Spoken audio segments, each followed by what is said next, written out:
E relator Comissão C Parlamento Nacional, haturo irregularidade boa e a construção roja solo, nune sugere a Comissão Anticorrupção, no Ministério Público, atuhalo investigação clean.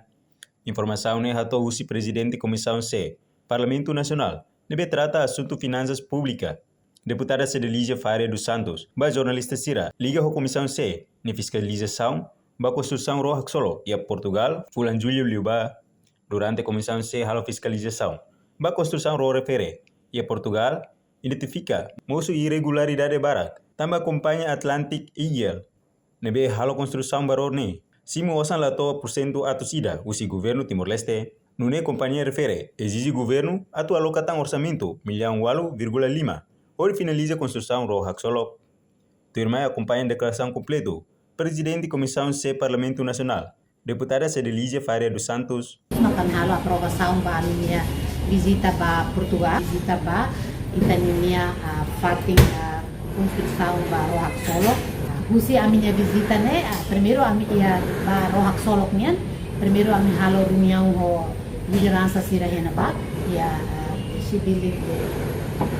parte produção roja solo nian, segundo makan halo visita direta ba roja construção roja solo. E a minha reunião ho liderança sira usi Atlantic Eagle né, a minha nota kata iha irregular em termo de a minha serviço comissão C, também rede orçamento, a minha nota kata iha irregularidade para tete. E a minha tete kata ita iha ita ni relatório né, orçamento no tema parlamento aprova, governo ne primeiro ita ficou 17 milhões, depois 14 milhões, depois quase 4 milhões de portões, total ida ne ia dólar, ne be euro ne ita belgian quasi convert ba euro nia tumba 17 nebe companhia refere musi ita ne relatório ne ita halo na pagamento 100% nebe ia companhia ne dia kata osan balu sira la muida então a mim pergunta faz se osan balu ne la se pagamento 100% osan balu ne NPR também man bien se é regularidade agora companhia vos ne gasta ter 3 milhões de utiona nebe mas lá também ita ne contrato ne gasta conforme ne cara de pelo kata ita governo deve ela ne 3 milhões usida ne companhia ne cara ita governo falta 8,5 milhões imagina ita ne osande que agora mas governo aprova fone quase 34 milhões tu logo ita bela na rua ne de que se dinha lá to agora se cara puso tam governo tem falta 8,5 milhões tu a minha hari a comissão hari em termo de osam ne ita dia se ita mas falta ne ita lá agora osa di da fobane la os halo roh solo be ita bosi hare usira mi relatori ami foto ba ita bosi sira ba halo hoto hadia hoto sira ni office sira ni gudang sira ne osa ne sira ba halo hoto tamane ma roh solo ne la be hoto tamba osa ne via ita ba halo roh ne de ba halo ita society ações be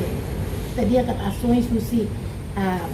porto de sira ni ang nabane estayeiro de ne be maka laho condição dia então ita ne osa 14 milhões ita de associações ne sira usa bahadia lo que sira ne estayeiro Arletan fula ita ne governo tem de selo 9 milhões $9 mil ba aluga ela estayeiro ne neto 2026 mil ita tem aluga na 30 mil fula 30 mil ita tem aluga ne estayeiro ne imagina to se osa ne ita tahu outro ne ita de roh solo ka tem sa osa to hira também a minha comissão minha recomendação kata an husu ba governo hatu labele tautan osan da labele tautan osan ba construção roak solo nya tamba processo legal agora lá ela kalau investigação ela Ministério Público caso ni ia na Ministério Público então a me recomenda para Ministério Público labele kuliah de itania PGR labele kuliah de ba público de processo ni asanya na bebe a me sugere para processo ni bele laura lá então para ita bela pura lolos faktos tamba ami parlamento ita bota tem ami los bahalo auditoria ami los bahalo investigação ami bahalo fiscalização o cidadão sira ne bema kami apura ami espera kata PGR né Ministério Público atau acelera esse processo também e a busona ami tahu que essa recomendação governo atau labele tahu tan osan lagi si processo ni tahare ona sala ni ini be osan balu de be emala sinu ni ihane be ida ne hotu makita fundele hare fale baweng me sawan ne kata ne de mais não se 34 milhões e aumenta tal 8 milhões e tal bata três tang ida besira diante ita deve ela sira 3 milhões ne ninguém imagina orçamento de bena tira mak governo da minha tu sofre tamba orçamento ita tahu de barra só se tá bom, se não tem roda, se não tem, tá custo hira de que tá algo tem roda dia que agora roda nem tá sobre problema, né? Dia, roda solo, né? Minha contrato início, por 13,13 milhões de euros, se dólar americano 7 milhões. Mas bem, nem se dá o pagamento. Pagamento, né? Começa a Rússia, 2014, o Anhira tinha presidente, autoridade cessante, Dr. Mari, para o processo adendo, que já está adendo lá, no mostra processo para pagamento. Então, e redune contrato início 13,3 milhões, que deve assinar o ministro cessante, mas bem, nem foi assinar contrato início do pagamento. Pagamento, né? E a presidente, autoridade cessante, para ir a ser, né? E está adendo lá. Menta tang o contrato de início né, é muito total limpo. Ho irregularidade nebe iha, Comissão C, usu governo, atu labele tau osantan, ba construção rohak solo, tambah kag, tem que halo luk investigação, ba orçamento balong, nebe companhia simulator, porcento atu sidane. Reportagem em Fifanya de Carvalho, Televisão Timor Post. Janela informação ba emogoto, atu tem informação atual dia clio, kita haluha, haneham botão subscribe, like. Halo komentário no Fahia Tutang ba media sosial hotu.